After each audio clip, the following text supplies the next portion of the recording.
aluno, vamos aqui no mais um, nós estamos encontrando aqui mais uma vez para uma outra aula de Sociologia e hoje nós vamos falar em específico da aula de Sociologia brasileira, né? A chegada da Sociologia, como ela se consolida, quem são seus primeiros pensadores, né? Como surgiu a Sociologia aqui no Brasil. Então vamos lá. Nós precisamos lembrar que a Sociologia é uma ciência, como nós vimos na primeira aula, que surge no contexto das revoluções do século XVIII e XIX. Isso faz com que mais tarde apenas ela chegue aqui no Brasil. Então no Brasil a Sociologia vai ter suas primeiras manifestações no cenário do século XX, tá? No início do século XX. Entretanto, nós podemos perceber, isso é muito bacana da gente frisar aqui, nós podemos perceber que as primeiras manifestações, as primeiras análises de uma sociedade com um viés que nós já diríamos então assim, primando pelas questões sociais, não vamos nem dizer que é um olhar científico, porque de fato não será. Mas como nós podemos perceber no contexto do século XIX, a gente já percebe algumas análises dos nossos escritores da literatura brasileira retratando as questões da sociedade brasileira, retratando o povo brasileiro. É muito importante nós deixarmos claro aqui que como a sociologia surge lá na Europa no século XIX e aqui no Brasil as primeiras análises da nossa sociedade, vêm da literatura, é importante deixar claro aqui que o pensamento europeu exercerá influência sobre a nossa literatura. Pois bem, então vamos lá. No século XIX, o evolucionismo é, sem dúvida alguma, a principal teoria que toma conta do meio acadêmico na Europa. Nesse cenário, o evolucionismo, como nós vimos em outra oportunidade, com o darwinismo social do Spencer, né? Nós vamos ter também nesse cenário a questão de raça, bastante frisada por alguns intelectuais eugenistas, intelectuais das ciências biológicas. Então nós vamos perceber que tais ideias serão incorporadas pelos nossos pensadores, os nossos escritores da literatura aqui no Brasil. Dessa forma, nós vamos perceber que alguns escritores, ou melhor, boa parte dos escritores brasileiros daquele cenário, incorporaram essas ideias. Então nós vamos perceber esses discursos de caráter eurocêntrico, de caráter de valorização do povo europeu e desvalorização do povo brasileiro. Por quê? Porque a ideia de raça está sendo uma das principais discutidas na Europa, a ideia de miscigenação como fator de inferioridade. Então, assim sendo, na nossa literatura, figuras como Silvio Romero, como Aloysio Azevedo, vai retratar de uma forma a realidade brasileira. Nós vamos perceber Euclides da Cunha, nós vamos perceber, entre outros, Nina Rodrigues, nós vamos perceber também, um pouquinho mais tarde, o próprio Monteiro Lobato, com discursos que parecerão, em suas análises, com discursos que dirão da sociedade brasileira com uma certa inferiorização, do nosso homem brasileiro, do povo brasileiro. Então, o povo brasileiro é visto a princípio por esses escritores, é narrado de modo inferior por esses escritores, influenciados pelas ideias que estão, digamos assim, bombando na Europa, né? A miscigenação é um fator de depreciação, é um fator de diminuição do homem nesse cenário. Assim sendo, o povo brasileiro, em sua matriz étnica, como nos vai dizer mais tarde Darcy Ribeiro, ele é composto originalmente pelo português, pelo indígena e pelo africano. Então, esta mistura, né, digamos assim, de povos e etnias, ela vai fazer que, a princípio, os nossos escritores não enxerguem os brasileiros com um certo entusiasmo, né? E vale aqui também ressaltar que o positivismo é a principal corrente, a principal movimento do século XIX lá na Europa. E aqui nós temos que perceber uma coisa bastante importante.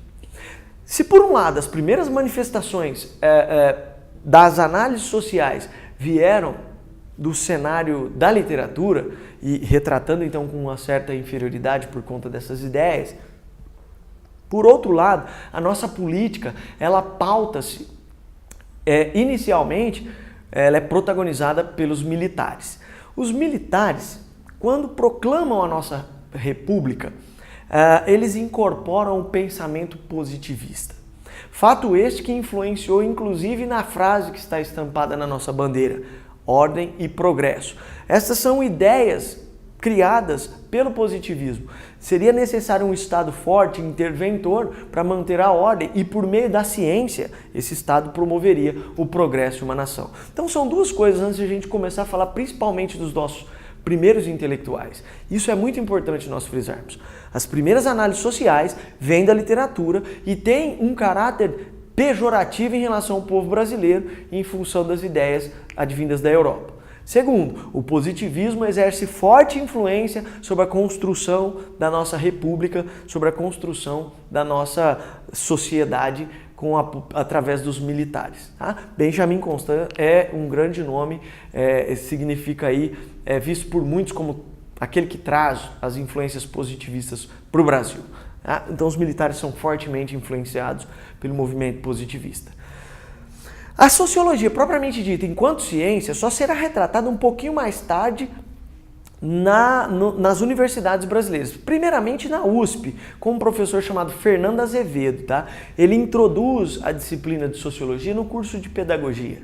Para ele, se faria necessário ter contato com a ciência da sociedade, visto que nós, então, professores, seríamos formadores, então, de futuros cidadãos. Assim, a primeira aparição, são duas manifestações das primeiras aparições da sociologia enquanto ciência.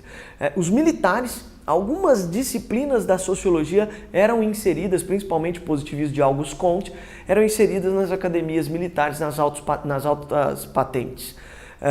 Depois, de modo público, na USP, com o professor Fernando Azevedo, aparecem as primeiras manifestações da sociologia enquanto disciplina a ser cursada no curso de pedagogia. Né? Sociologia propriamente dita, sociólogos propriamente dito, nós vamos um pouquinho mais tarde. Nós teremos alguns intelectuais das ciências humanas valendo-se da sociologia para analisar a estrutura e a formação do povo brasileiro. Então vamos lá. Ficou bastante famosa a galera que ficou conhecida como a geração de 1930.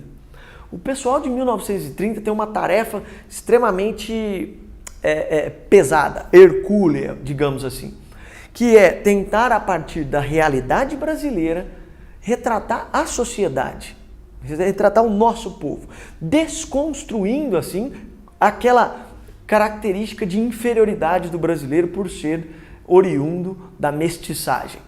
Então, essa geração de 30, que é composta por alguns intelectuais de outras áreas, como, por exemplo, historiador, como antropólogos, como ainda historiador e geógrafo, que vão valer de alguns clássicos da sociologia para analisar a sociedade brasileira. Cada um deles vão propor uma interpretação a partir de uma das correntes clássicas, ou Marx, ou Durkheim, ou Weber, para tentar descrever a nossa sociedade e analisar o próprio povo brasileiro.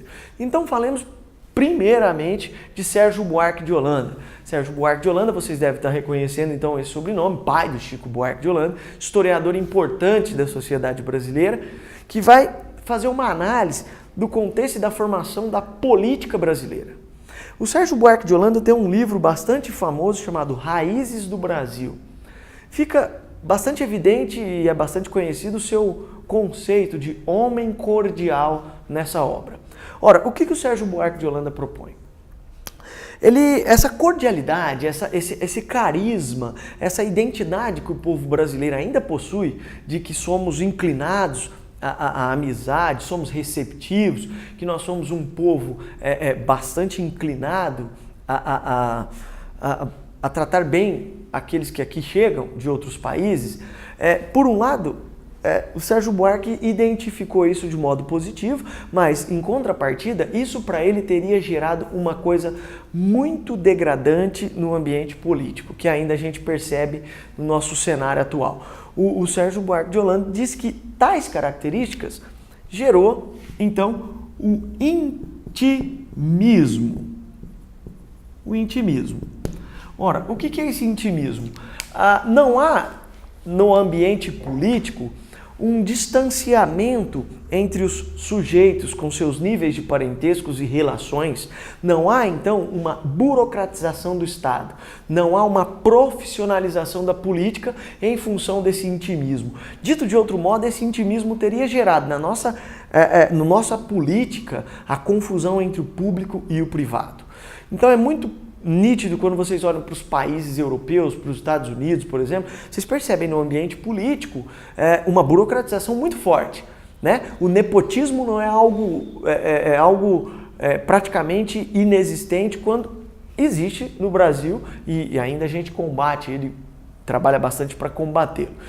Essa aproximação, essa nossa inclinação, essa nossa facilidade de fazermos amizade, teria gerado inclusive no ambiente político então essa confusão entre o público e o privado, essa não separação. Então, dito de outra maneira, só para ilustrar, o sujeito mais competente nem sempre ocupa o cargo que seria então ocupado por uma pessoa indicada por este político. Então a gente tem ainda no Brasil uma forte presença de cargos comissionados, que para o Sérgio Buarque de Holanda está diretamente associado ao intimismo deste homem cordial.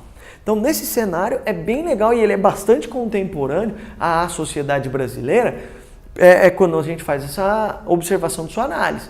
Né? Então essa confusão entre o público e o privado seria oriunda dessa nossa cordialidade.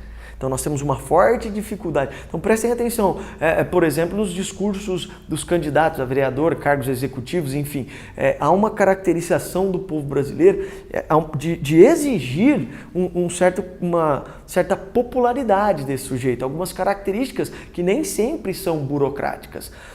Dito de outro modo, ainda o que eu estou tentando deixar claro para vocês aqui é o seguinte, nem sempre a pessoa que nós achamos adequada para exercer uma função política é a mais qualificada.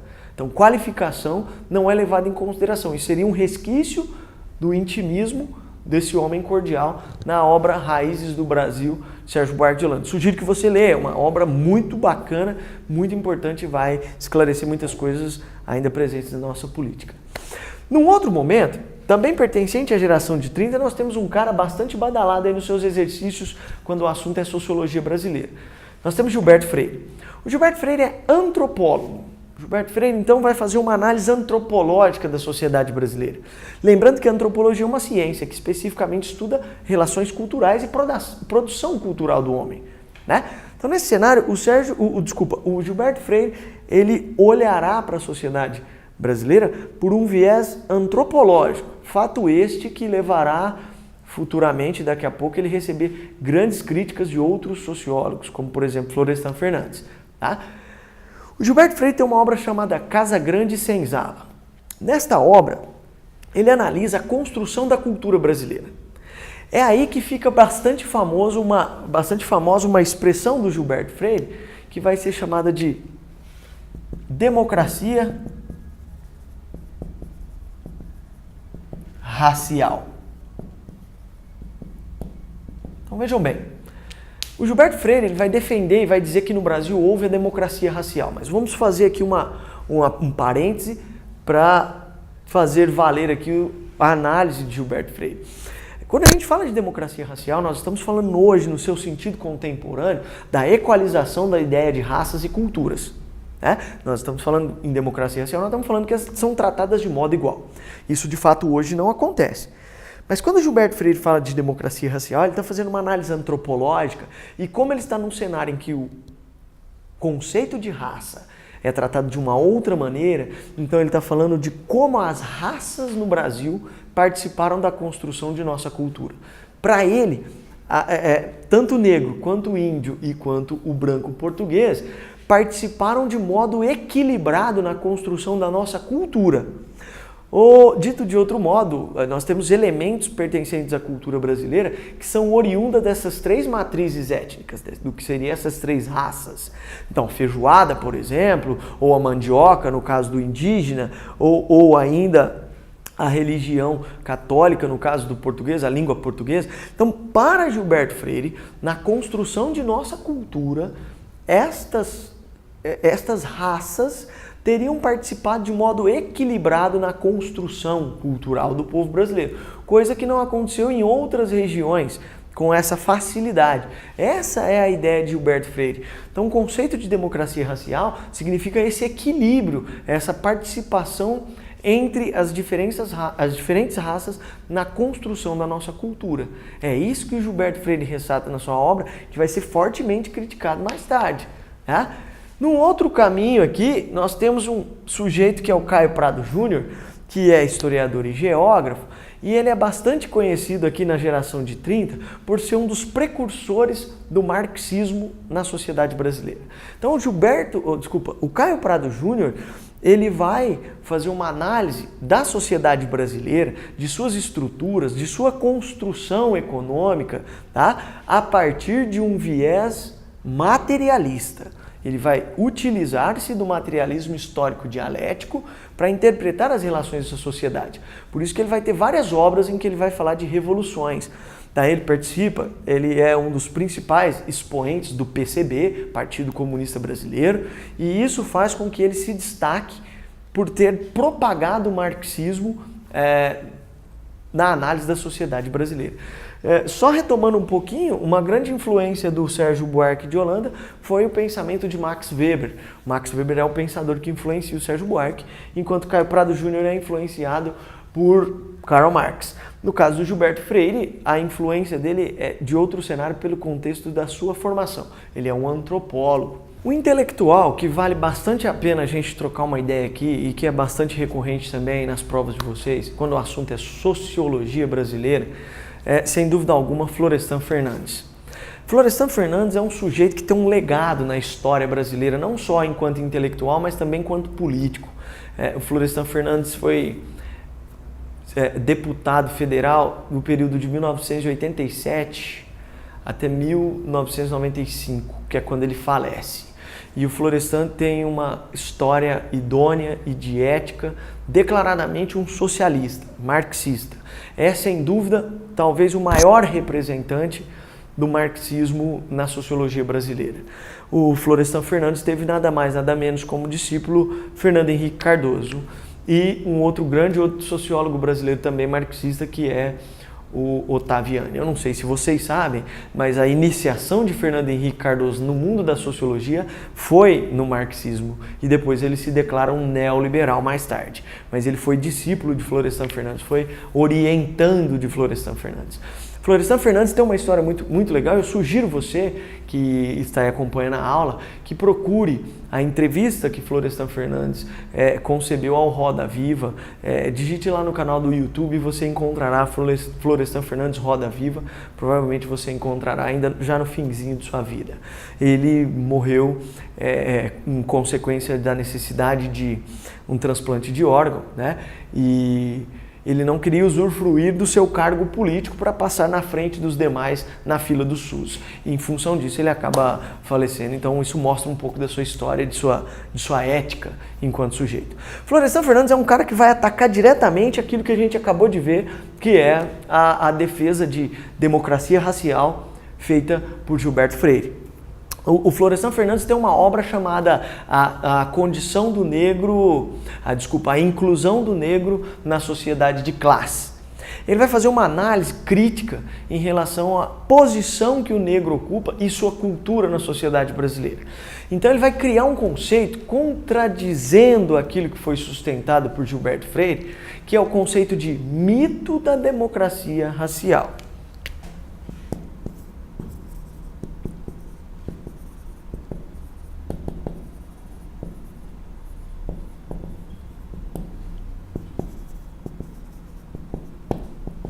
Para ele, a democracia racial no Brasil não existe. Para ele, isso é um mito levantado na obra a partir de Gilberto Freire, porque tudo aquilo que é culturalmente relacionado ao negro e pertencente à cultura do negro ou do indígena desfruta de uma posição subalterna ou de inferioridade nas relações sociais. Só para um efeito de comparação, para o Florestan Fernandes, a Umbanda, por exemplo, ou o Candomblé, ela desfruta de nada de um status ou prestígio social quando comparado com outras religiões vindas da Europa, principalmente o cristianismo, o catolicismo, o evangelho, aí vai.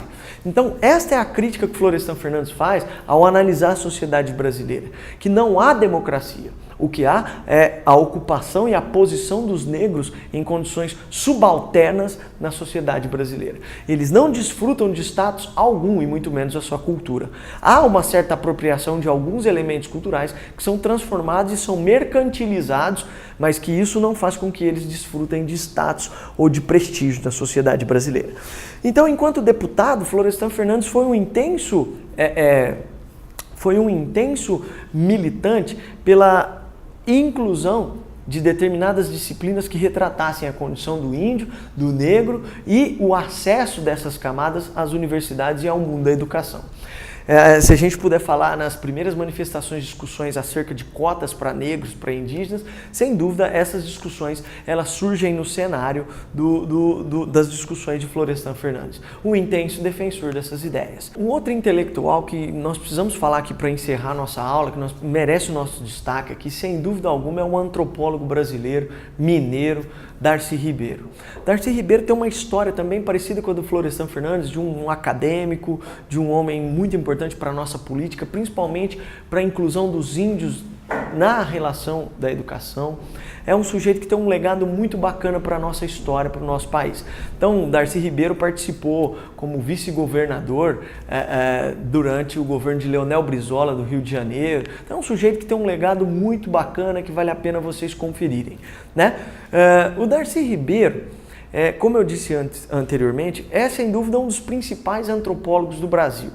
Ele é responsável por, em sua obra, O Povo Brasileiro, retratar a nossa brasilidade, falar com outros aspectos, digamos, valorativos da cultura brasileira e de sua construção. Então, o termo matrizes étnicas surge com esta obra do Darcy Ribeiro, O Povo Brasileiro. E ele que vai estar num outro cenário histórico, que, como vocês podem perceber, em 1997 ele falece, e só fazendo um adendo, você vê que o Brasil perde dois grandes intelectuais num curto espaço de tempo, Florestan em 95, Darcy Ribeiro em 97. É ele que, em sua obra, que está num outro cenário, vai retomar uma discussão agora não a partir de raça, mas a partir do conceito de etnia, que nós vamos estudar mais adiante aí na aula de cultura, suas distinções, né? Então, o Darcy Ribeiro trabalhou intensamente para a valorização da construção do povo brasileiro, para a valorização da nossa miscigenação. Por quê? Porque para ele nós derivamos originalmente então do índio, do negro africano e do português europeu, e nesse cenário, por necessidade, nós somos um povo miscigenado. Então, nós precisávamos construir a nossa identidade a partir desse processo de miscigenação. Então, tanto Florestan Fernandes quanto Darcy Ribeiro, eles têm um trabalho muito importante na construção da valorização das diferenças étnicas, da construção de uma identidade nacional pautada nessas diferenças. Assim sendo, o Darcy Ribeiro vai ser um intenso contribuinte, um intenso lutador para a valorização do índio, do negro e da diversidade cultural no Brasil, e inclusive nos currículos e nos parâmetros educacionais da nossa sociedade brasileira. Essa inclusão, essa valorização da diversidade cultural, a discussão, essas questões das humanidades, elas já eram intensamente defendidas, tanto por Darcy Ribeiro quanto por Florestan Fernandes, que são dois expoentes. Vale a pena depois você dar uma conferida também no legado aí deixado por Ottaviani, que é um outro intelectual que foi orientado por Florestan Fernandes. Vale a pena também você dar uma olhada nas teorias levantadas por Fernando Henrique Cardoso enquanto sociólogo, mas que fique aqui para a nossa aula, então, dentro daquilo que é possível, os nossos principais conceitos e os nossos principais intelectuais, e daqui a pouco a gente vai olhar para a sociedade brasileira a partir destas teorias e de outras.